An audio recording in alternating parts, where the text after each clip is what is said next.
एकंदरीतच शेतकरी संघटनेचे पदाधिकारी, बँकेचे कर्मचारी आणि काही शेतकरी बांधवांबरोबर MSC बँकेचे जे प्रशासक आहेत, सन्माननीय बाळासाहेब आनसकर साहेब आणि आमच्या सहकार विभागाचे जॉईंट सेक्रेटरी सहसचिव संतोष पाटील साहेब, तर यांनी जवळपास 1-2-3 तास शेतकऱ्यांची चर्चा केली आणि त्यांच्या मनामध्ये ज्या काही गोष्टी होत्या त्या गोष्टी त्यांनी बोलून दाखवलेल्या आहेत. त्या गोष्टी तशा काही फार अवघड नाही, त्या सहज करण्यासारख्या आहेत. बाळासाहेब आनसकरांनी अश्युअर केलं आहे की यातून आपल्याला मार्ग काढता येईल आणि ही बँक व्यवस्थितपणे सुरळीत होऊ शकते.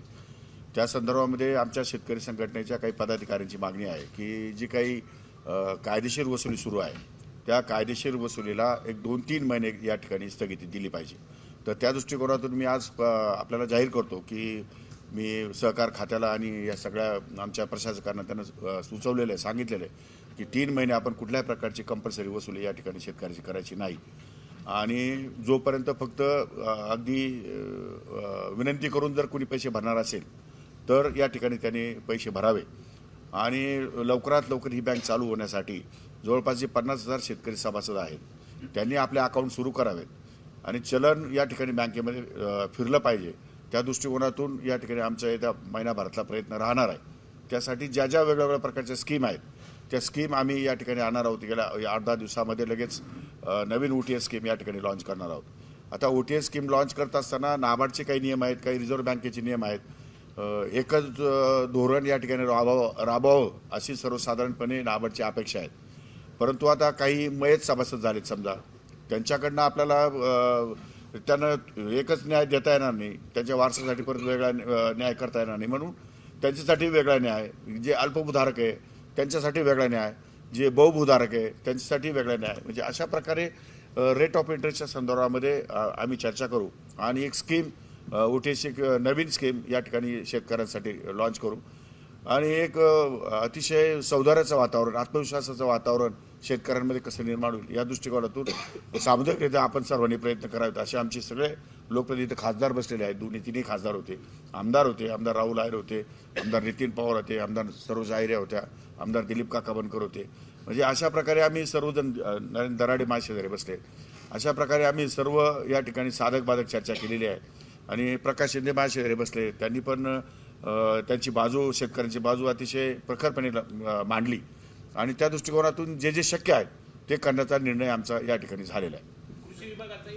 हो, मी आता त्यांचं म्हणणं बरोबर आहे की आज बँका ज्या अडचणीत आल्या आहेत त्या बँकेमध्ये शिक्षण खात्याचे पैसे, महिला आणि बालकल्याण विभागाचे पैसे, जे शासकीय निधी जो त्या बँकांमध्ये येत होता तो शासकीय निधी बँकांमध्ये येण्याच्या ऐवजी तो बँक पैसे लवकर मिळणार नाही म्हणून त्यावेळेची खाती डायव्हर्ट करण्यात आली, नॅशनलाइज बँकेकडे गेली ती खाती पुन्हा एकदा सुरू करण्यासाठी माननीय मुख्यमंत्री महोदयांना आम्ही विनंती करणार आहोत आणि आमच्या खात्याच्या वतीनं, कृषी खात्याच्या वतीनं ज्या काही योजना आहेत त्या योजना पुन्हा जर जे शेतकरी अकाउंट चालू करतील त्या शेतकऱ्यांच्या अकाउंटवरती या ठिकाणी योजना आम्ही DBTच्या मार्गाने या ठिकाणी ट्रान्सफर करण्याचा निर्णय घेऊ.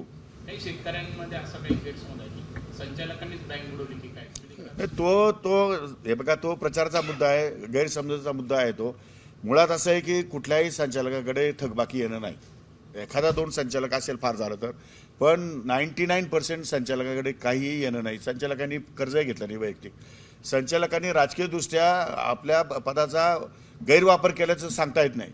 कारण एखाद्या शेतकऱ्याला 10,000 रुपये कर्ज बसत असेल तर त्याला वाढीव कर्ज दिलंय नियमाच्या बाहेर जाऊन, त्यामुळे ती थकबाकी वाढली असण्याची शक्यता नाकारता येत नाही. परंतु संचालकांनी त्या बँकेचं वाटोळं केलंय, संचालकांनी पैसे काढून घेतले, असा जो प्रकार आहे तो तसा प्रकार अजिबात नाही आहे बँकेमध्ये. मी त्या बँकेचा चेअरमन होतो, मी त्या बँकेचा संचालक आहे. मीच उलटा आता उद्या मी पहिल्यांदा सांगितलं की मी 5 लाख रुपये डिपॉझिट या ठिकाणी बँकेत जमा करणार आहे. उद्याच माझ्या PAला सांगितलं की माझ्या अकाउंटमध्ये जेवढे पैसे तेवढे लगेच डायव्हर्ट करून टाका. आमच्या डॉक्टर राहुल आहेरने सांगितले मी 5 लाख रुपये देतो. आमचे बाकीचे खासदार बसतात, खासदार साहेब त्यांच्या पतसंस्थेकडनं मी पैसे डिपॉझिट घेणार आहे. त्यांनी जर वैयक्तिक दिले तर त्यांच्या संस्था आहेत किंवा बाकीचे आमचे आमदार आहेत, सगळ्यांकडे 5-5 लाख रुपये आम्ही डिपॉझिट या ठिकाणी घेणार आहोत. म्हणजे जे संचालक होते जुने त्या संचालकांकडनं पण आम्ही पैसे वसूल करणार आहोत. शेवटी कसं आहे की विश्वासार्हता निर्माण झाली पाहिजे, गैरसमज निर्माण होता कामा नये. राजकीय गैरसमज जे निर्माण झालेले ते दूर झाले पाहिजे, यासाठी पारदर्शकता आणणं गरजेचं आहे आणि पारदर्शकता यावी म्हणून मी या ठिकाणी पुढाकार घेतला आहे, दुसरं काही कारण नाही. डिपॉझिट करणार आहात ते काही संचालकांची किंवा नाही, थकबाकी कोणाचीही नाही. आम्ही डिपॉझिट म्हणून पैसे देणार आहोत. आमची कोणाचीही जिल्हा बँकेकडे थकबाकी नाही, नसावी. म्हणजे मी खात्रीने सांगतो की माझी तर नाहीच आहे, पण 99% संचालकांची थकबाकी नाही आहे. ती सहकारी संस्थांची जबाबदारी आहे. ती सहकारी संस्था म्हणजे कारखाने, मुळात 2 कारखाने आणि एक भुजबळांच्या कारखान्याला फायनान्स केलं होतं, पण भुजबळांचे सगळे पैसे भरलेले आहेत. भुजबळांना पैसे भरले आहेत. अद्वैत हिरेची एक संस्था आहे, त्यांची कोर्टात मॅटर आहे, ते कोर्टात त्यांनी ॲफिडेविट करून दिलेलं आहे. त्यामुळे कारखान्याची वसुली सुरू आहे. जवळपास 75 कोटी रुपये निपाड कारखान्याची वसुली झालेली आहे, कारण ते ड्रायपोर्ट त्या ठिकाणी झालं, केंद्र सरकारचे पैसे डायव्हर्ट झाले आहेत. त्यामुळे अशा प्रकारे नाशिक कारखाना सुरू आहे, निपाड कारखान्याचं टेंडर गेलेलं आहे.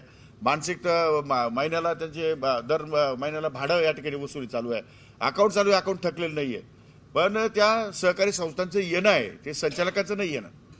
हे लोकांचा गैरसमज झाला की संचालकांचं येणं आहे का? संचालकांचं कोणाचंही येणं नाही, सहकारी संस्थांकडनं येणं आहे. सहकारी संस्था अडचणीत आल्यामुळे या सगळ्या गोष्टी घडलेल्या आहेत आणि त्या सहकारी संस्थांचं बहुतांश वसूल झालेला आहे, किरकोळ वसूल राहिलेला आहे, तो पण सुरू आहे, त्याचं पण अकाउंट चालू आहे. सहकार मंत्र्यांकडे सुनावणी एक सुनावणी होऊन गेलेली आहे, परत पुढची सुनावणी होणार आहे. तर त्यावर आता तुमच्यासह जे संचालक होते तत्कालीन, तर त्यांच्यावर जबाबदारी निश्चित करण्यात आली, त्या संदर्भात आपलं काय मत आहे? त्या संदर्भात मी बोलणं बरोबर नाही. न्यायालयीन प्रक्रिया आहे ती. माननीय सहकार मंत्री महोदयाकडे जर क्वासी ज्युडिशियल अधिकार आहे, त्यांच्याकडे अपील दाखल झालेलं आहे. त्या संदर्भात मी या ठिकाणी बोलणं बरोबर नाही, परंतु नियमाने कायदेशीर जे काही बाजू असेल ती आम्ही आमची त्यांच्यासमोर मांडू. आणि साहेब, ते बडे थकबाकीदार आहेत, तर तुम्ही जर आता म्हणताय की 3 महिने काही कारवाईच करायची नाही, जे बडे थकबाकीदार त्यांच्यामुळेच नाही, त्यांना आपण जे बडे थकबाकीदार ते किती आहे? 11% आहेत फक्त. 11% लोकांकडनं वसुली सुरूच राहील, सुरू कोणाचीही थांबणार नाही. फक्त कायदेशीर कारवाई जी गोरगरीब शेतकऱ्यांवर सुरू आहे, 101 दाखले जे घेतलेले आहेत, की कायदेशीर त्यांच्या कंपल्सरी वसूल चालू आहे किंवा ऑक्शन त्यांच्या जमिनीचे काढण्याचे प्रकार सुरू आहेत, ते 3 महिन्यासाठी स्थगित केलेले आहेत. बाळासाहेब होते, त्यांनी काय उपाय सुचवलेले आहेत आपल्याला?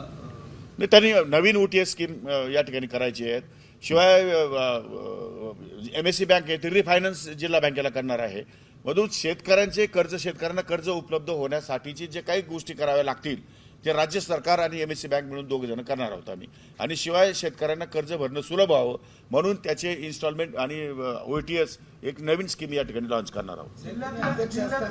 तुम्ही अध्यक्ष असताना ती नवीन इमारत जी बनलेली आहे तिचा लिलाव करायचा आहे की काय नेमकी संभ्रम, तो काय विषय? नाही, त्याच्यामध्ये ज्या नॉन बँकिंग परफॉर्मन्स आहेत, ज्या नॉन बँकिंग अटेम्प्ट्स आहेत, ते 7 वर्ष तुम्हाला या ठिकाणी ठेवता येतात. 7 वर्षापेक्षा अधिक काळ तुम्हाला ठेवता येत नाही. त्यामुळे 7 वर्षापेक्षा अधिक काळ जर त्या प्लॉटला जमिनीला झाल्या असतील तर त्या विक्री कराव्या असं सर्वसाधारणपणे नाबार्डचं रिझर्व्ह बँकेचं धोरण आहे.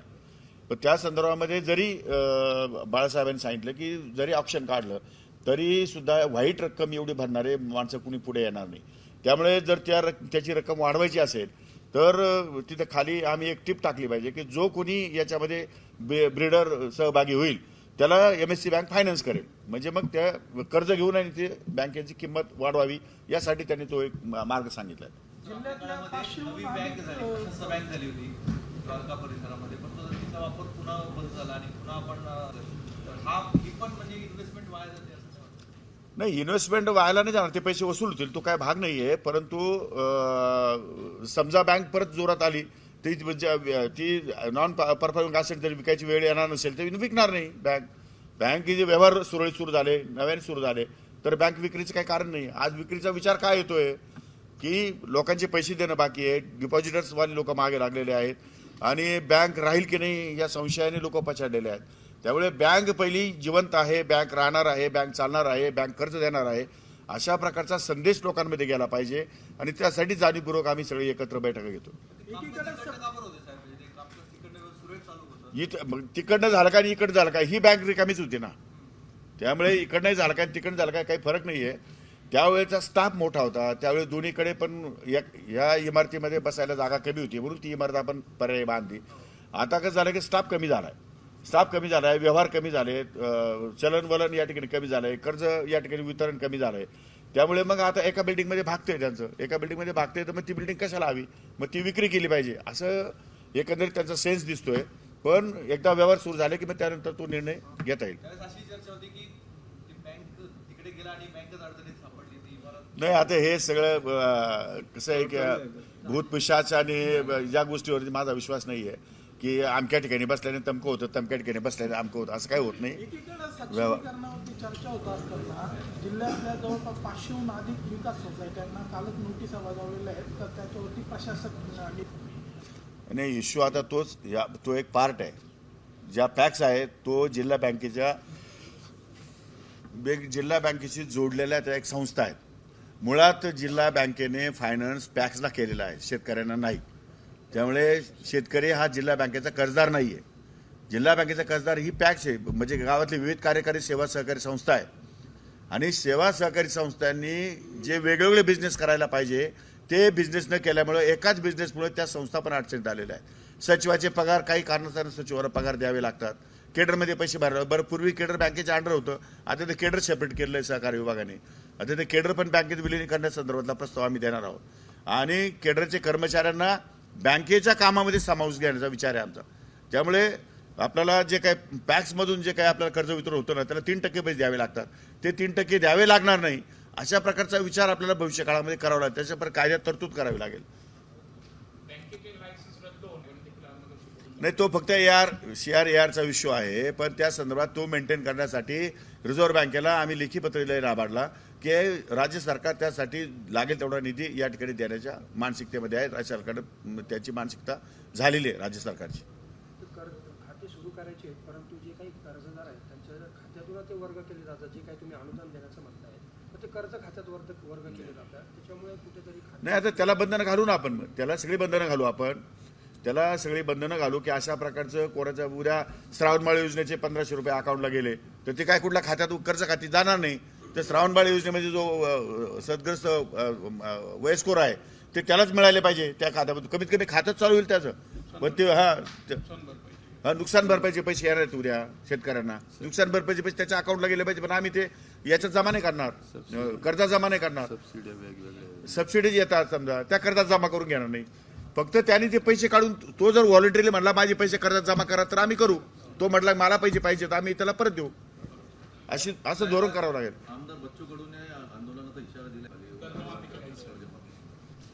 ठीक आहे, तो त्यांचा अधिकार आहे. त्यांना आंदोलन करणं, त्यांनी कसं आंदोलन करावं, काय करावं, त्यांची मागणी काय आहे त्यांनी करावं. लोकशाही मार्गाने ते त्यांचं आंदोलन करू शकतात. काय भेटेल ना, त्यांनी सांगितलं मला भेटायचं तर मी त्यांना भेटेल. मी शेतकरी संघटनेची एक बैठक 17 तारखेला मुंबईला आयोजित केलेली आहे. शेतकरी संघटनेच्या पदाधिकाऱ्यांचं काय म्हणणं आहे ते पण मी ऐकून घेणार आहे. हे बघा, कामामध्ये पारदर्शकता निर्माण करणं, लोकांमध्ये संशयाचं वातावरण जर असेल तर ते दूर करणं ही माझी जबाबदारी आहे. आणि म्हणून त्या क्षेत्रातल्या त्या लोकांशी चर्चा करायची माझी तयारी आहे. साहेब, तुमच्या कांद्याच्या विधानानंतर विरोधकांकडून टीका करण्यात येते. त्याच्याविषयी जास्त खुलासे करायचीच नाही. आता तुम्ही माझं बाईट घेता अर्धीच देता अर्धी तसं तुमच्यावर ठेवून घेता. त्यामुळे त्याच्यावर खुलासा न केलेला मला. कृषी विभागातल्या धन्यवाद. आणि ड वर्गातल्या हा काय नक्की नाही, तो ऑलरेडी GR काढून झालेला आहे माझा की क आणि ड वर्गातल्या बदल्यांचे अधिकार हे त्या विभागाला खाली दिलेले आहेत. त्या बदल्या पूर्वी मंत्रालयातून व्हायच्या, त्या आता मंत्रालयातून होणार नाही. आपण कृषी मंत्री आहात आणि आपल्या जिल्ह्यातच आहे आणि कृषी अधीक्षक पण नाहीये. बऱ्याच ठिकाणी स्टाफ कमी आहे. बऱ्याच ठिकाणी माझ्या जिल्ह्यातच नाही, बऱ्याच ठिकाणी स्टाफ कमी आहे. विद्यापीठाला पण स्टाफ कमी आहे. त्याची रिक्रुटमेंटची प्रोसेस या ठिकाणी सुरू आहे. ती पण भरती या ठिकाणी लवकरात लवकर. ABP माझा, उघडा डोळे बघा नीट.